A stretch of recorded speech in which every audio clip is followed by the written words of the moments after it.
Entenda as suas motivações, entenda os seus valores, o que é importante para você e a partir disso começar a tomar as decisões que são relevantes para a sua vida.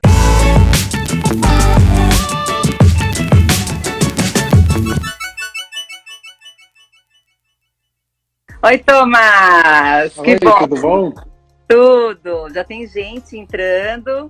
Legal. E legal, né? E eu falei só o teu nome, Thomas Eckschmidt. Certinho, né? Isso aí, tá certinho. Ah, então tá bom. Bom, o Thomas é engenheiro formado pela USP e ele é um empreendedor em série de negócios conscientes. Vamos saber o que é isso. Vamos saber o que ele pode aí nos ensinar e ver o que a gente pode estar fazendo mudanças nesse mundo, não é? É isso aí. É isso aí. Thomas, olha, é um grande prazer você estar aqui com a gente. Muito obrigada por ter aceitado, né, participar do Papo com o Palestrante, que é pelo aniversário de 15 anos que nós fizemos no ano passado. E nós editamos depois e aí colocamos no nosso canal do YouTube. Aliás, inscrevam-se no nosso canal do YouTube, tá bom? Bom, eu queria que você me contasse brevemente o que fez você perceber o capitalismo consciente. Quando foi esse teu despertar? Me conta um pouco como foi esse começo. É engraçado que foi um despertar muito ao acaso. Eu tinha uma empresa de rastreamento de alimentos, a gente tinha um contrato de exclusividade no Brasil, então eu falei, bom, vou procurar um cliente potencial fora. E aí, nessa busca do cliente de fora, o que aconteceu? Eu fui procurar uma empresa que talvez tivesse em alinhamento com essa ideia. Eu falei, Whole Foods, morei nos Estados Unidos, acho que o pessoal do Whole Foods vai entender essa filosofia. O que eu fiz? Vamos procurar quem é o dono do Whole Foods. Encontrei John Mack e a primeira coisa associada com ele foi um artigo sobre capitalismo consciente. Aí eu comecei a ler o artigo, aí eu percebi que a gente não tratava das mesmas nomenclatura, mas a gente tinha os mesmos elementos dentro da nossa empresa. Isso foi em que data? Você lembra? Isso foi em 2009. Imagina, 2009. Aí eu comecei a procurar entender, comecei a falar. E em 2010 tinha um evento e eu literalmente liguei e falei, olha, eu queria palestrar no evento de vocês. Eu sou um capitalista consciente do Brasil e eu quero palestrar no evento de vocês. Claro, riram na minha cara, né? Eu fazia palestra de rastreamento, era outra coisa. E aí, no fundo, depois de algumas conversas, me convidaram para escutar. Eles falaram, não queremos escutar você, queremos que você nos escute para saber, para conhecer o que a gente faz, claro, né? Claro. Aí eu fui para lá, me meti lá e voltei com a cabeça do tamanho do planeta, né? De quanta ideia nova e conceitos novos. Foi quando eu descobri que eu era um capitalista consciente inconsciente. Eu não conhecia essa filosofia, mas eu aplicava ela inconscientemente. E pelo fato de aplicá-la inconscientemente, o que acontecia? Eu tinha desviações do meu objetivo, do meu propósito. Então, de repente, tinha um resultado aqui de curto prazo, ou alguma coisa que levasse, vai ficar bom para o meu ego. Então, isso acontecia com que a gente desviasse do propósito original da empresa. Ainda não tinha todo o mecanismo certo, né? Exatamente. Isso aí. Então, foi assim, muito ao acaso, foi descobrir, e o bacana disso é que você percebe que essa é a natureza do empreendedor. O empreendedor empreende para o bem. Nunca vi alguém empreender para o mal, né? Você fala, não, eu vou fazer uma coisa pior e vou ganhar muito dinheiro. Não, vou piorar esse serviço, vender baratinho e vou ganhar muito dinheiro. Não funciona. Então, todo mundo que empreende com essa intenção de melhorar alguma coisa no mundo. Até os mais altruístas que empreendem para melhorar o mundo, né? Claro, claro. Que bacana. Olha, eu queria perguntar, como fazer acontecer esse modelo de trabalho? Com uma cultura responsável, com um propósito. Como faz? Eu sei que deve ser bem técnico e tudo, mas se você puder nos dar assim uma ideia assim como poderia fazer acontecer, né? Então, o que é bacana disso tudo começa, a gente fala que precisa começar com propósito, entender por que você faz o que você faz, né? E o que significa isso?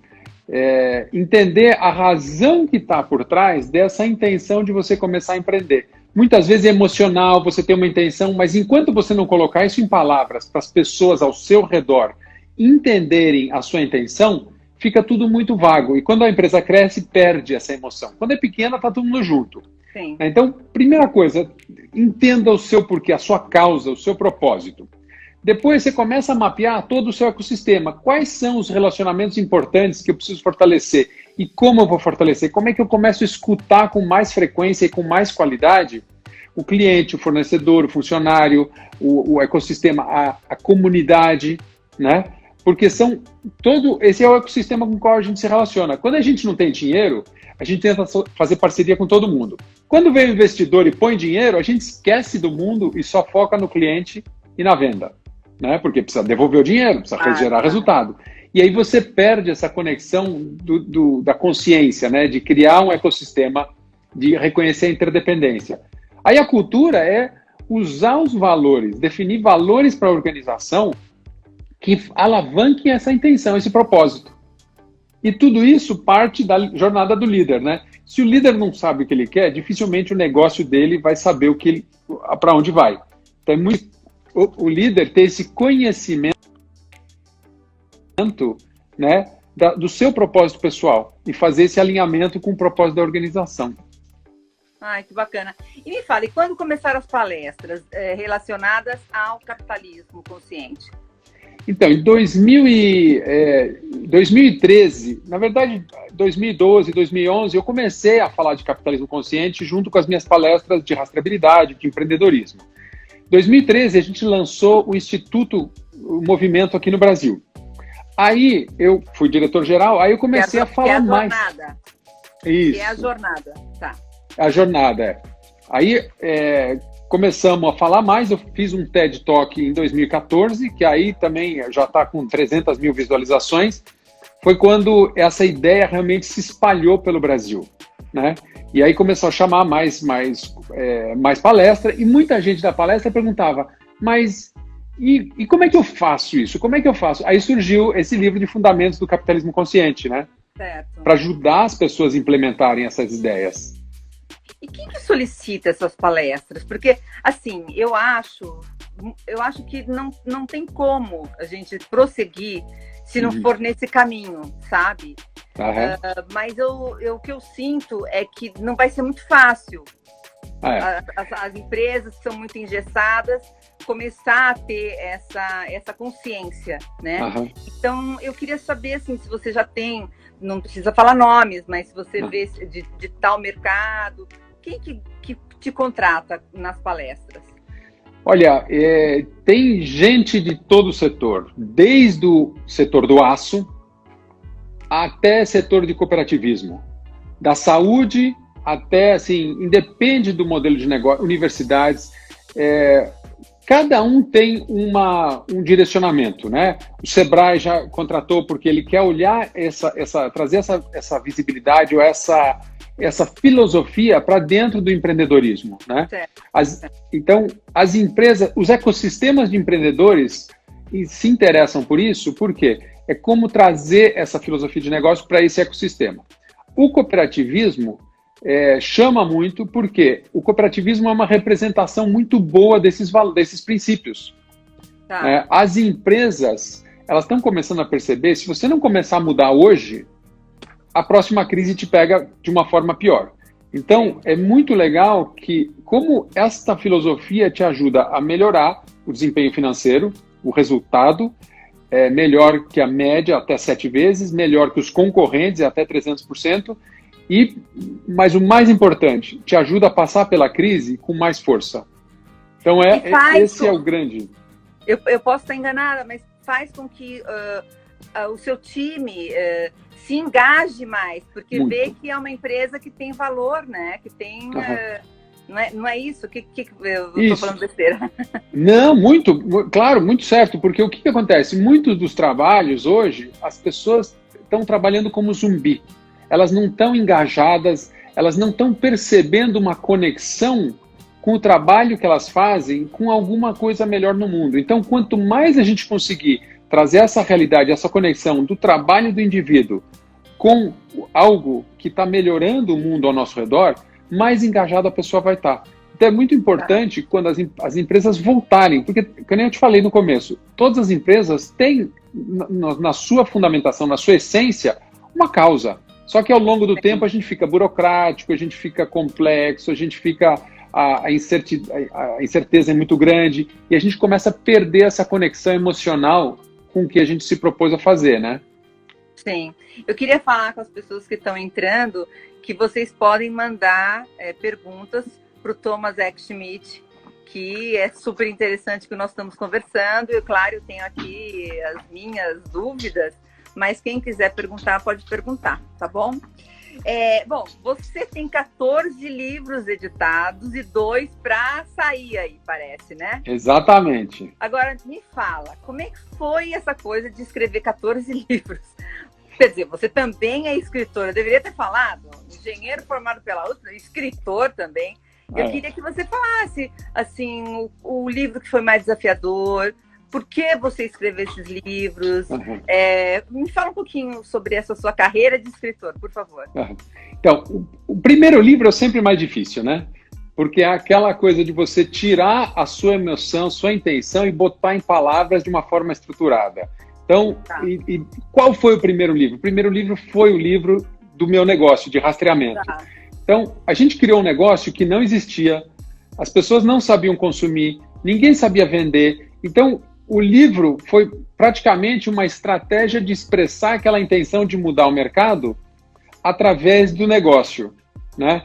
Foi um mecanismo de evangelização do mercado. Como é que eu atraio as pessoas? Como é que eu crio esse conteúdo, esse novo universo? Então, esse foi o primeiro livro, o livro sobre rastreamento. Depois saiu o inglês, o espanhol, o rastreamento do mel, o rastreamento e a realidade.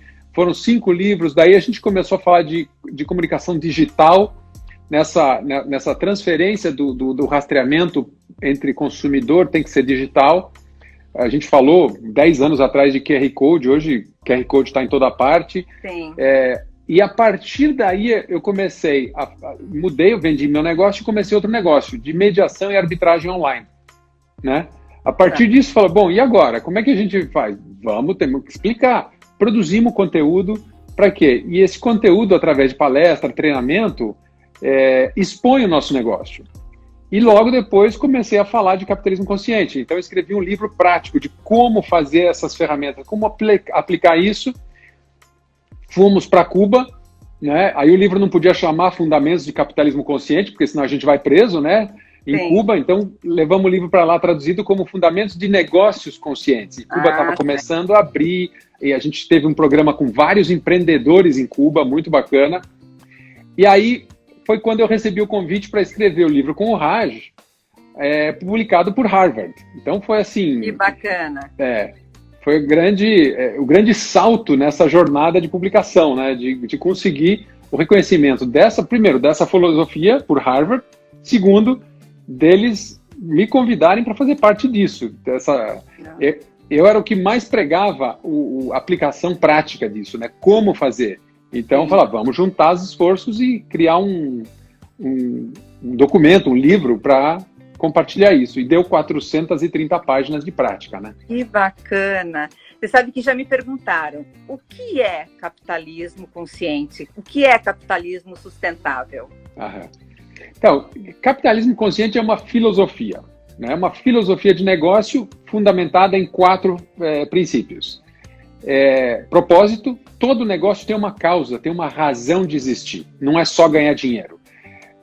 Interdependência, a gente não é independente no ecossistema de negócio, a gente depende de cliente, fornecedor, comunidade e todo funcionário, todo o ecossistema. Então a gente tem que reconhecer que a gente só é o que é em função do ecossistema.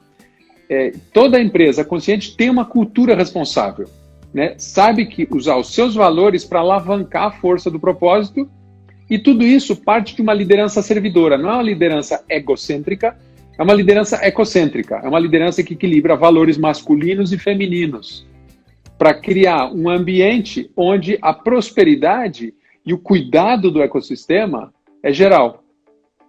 Certo, muito legal. Bom. Olha, muito bom. Bom, você tem alguns negócios, né? Já que você E aí, eu sei que você tem esse curso, né, que chama Ativação de Negócios Conscientes, não é isso? Exatamente. Tá. Já estão em vários países. Eu queria que você falasse mais ou menos como é que é esse curso.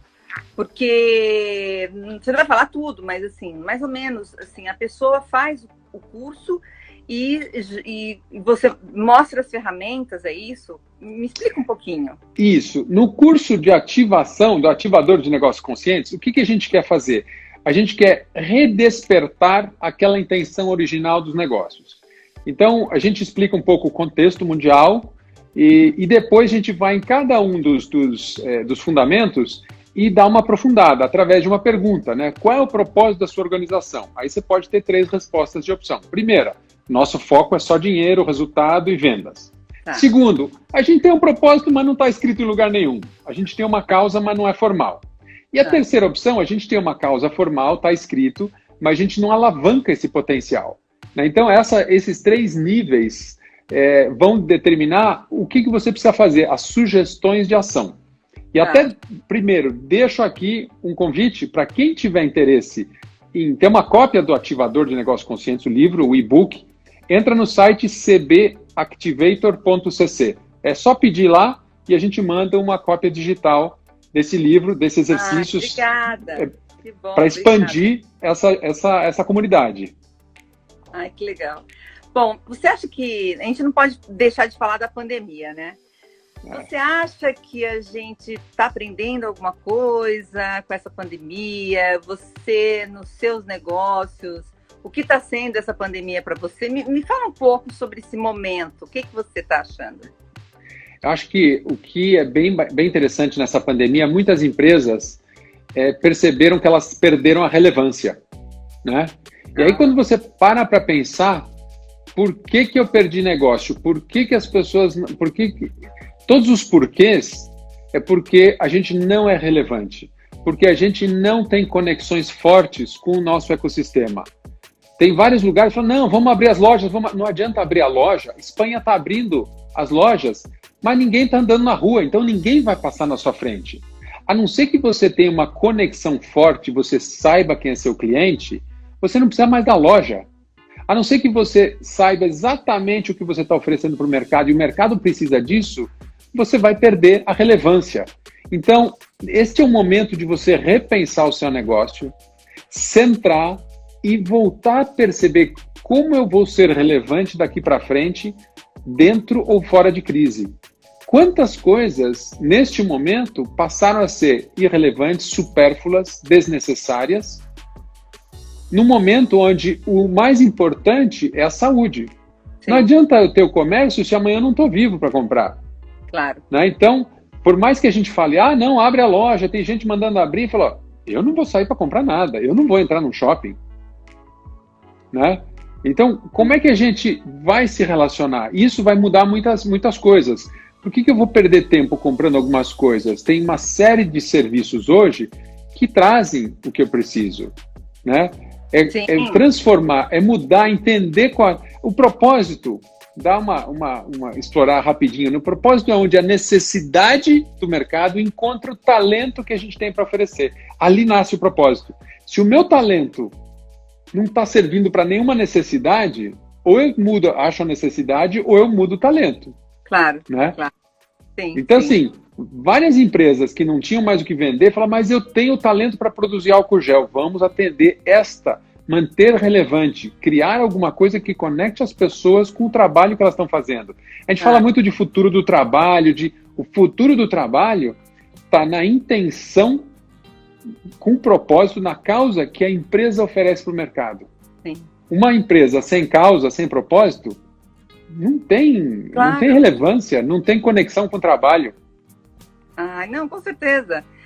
Bom, você deve estar fazendo palestras online agora nessa época de pandemia, né? Uhum. E eu acho que é uma coisa nova, né? Já existia uma web palestra em casos mais assim, às vezes palestrantes internacionais que não conseguiam ouvir, aquele negócio.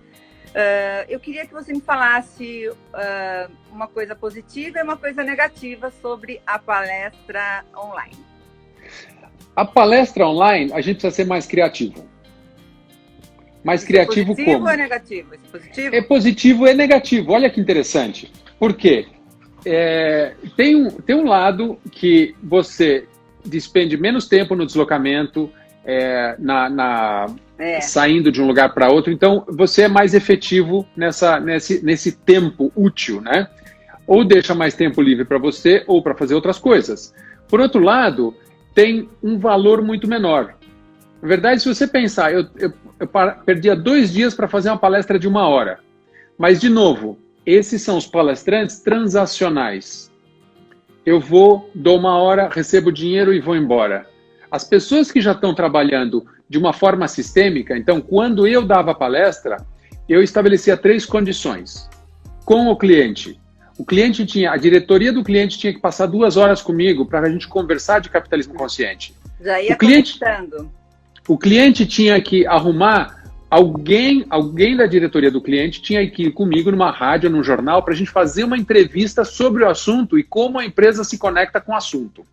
Tá. Terceiro, a empresa tinha que ir numa universidade organizar uma palestra com universitários para que esse assunto alcançasse os futuros líderes. Tá certo? E aí a contrapartida minha de tempo no local para onde eu ia. E a outra contrapartida financeira, eu fazia uma doação num projeto social aqui em São Paulo, que é a Casa do Zezinho, é o meu projeto social. Ajuda as crianças a identificar seus talentos na área de risco para ajudar-lhe uma perspectiva de futuro. Então, essa é uma relação sistêmica. Eu não simplesmente fazia palestra, a minha intenção é transformar o ecossistema que eu atuo. Hoje, então, o que aconteceu? Não posso ir? Não tem essa contrapartida? Não tem outra contrapartida. Então, o que a gente faz? Tem o curso online. A contrapartida, o curso, o valor da palestra hoje é um desconto de 50% para 30 vagas no curso.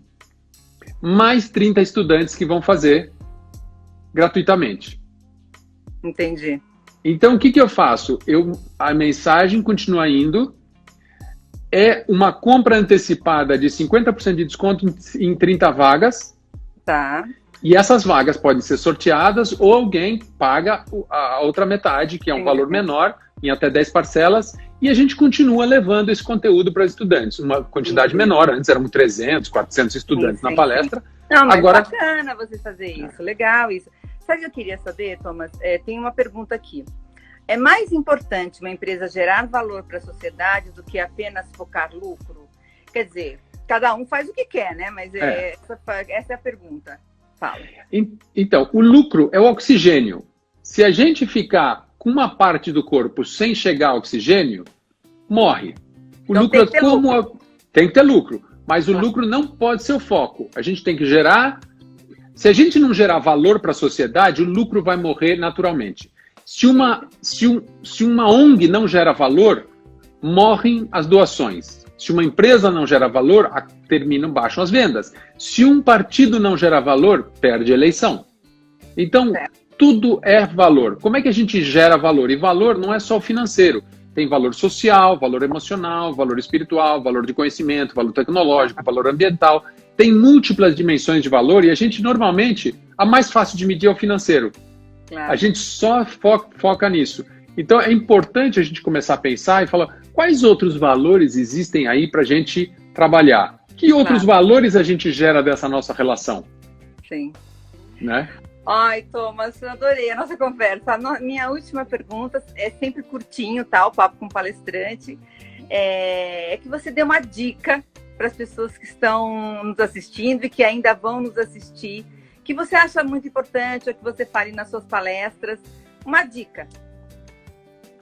Entenda as suas motivações. Entenda os seus valores. O que é importante para você e, a partir disso, começar a tomar as decisões que são relevantes para a sua vida. Eu comecei a minha vida profissional saindo dos lugares que eu trabalhava por causa das coisas que eu não gostava.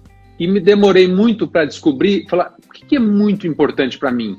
Para que as minhas decisões sejam alinhadas com esses valores e isso me ajudasse a avançar mais rápido. Então, conheça o que é importante, quais são os seus valores, o que é importante para você e lembra, sempre que você tomar uma decisão, pensa que essa decisão tem que avançar esse valor seu. A hora que você desviar desse valor, você vai atrasar a sua vida. A hora que você viver aquilo, esse é o caminho de você chegar no propósito pessoal mais rápido, com mais clareza. Ai, obrigada, Thomas. Thomas, foi um grande prazer. Tudo que você falou é super coerente, é isso mesmo. Então, eu te agradeço muito por essa participação. E é isso, pessoal. Você deve ter gostado muito. Gostei bastante. Beijo, muito obrigada, viu? Legal, obrigado, viu? Tchau, Tchau, tchau. Sandra.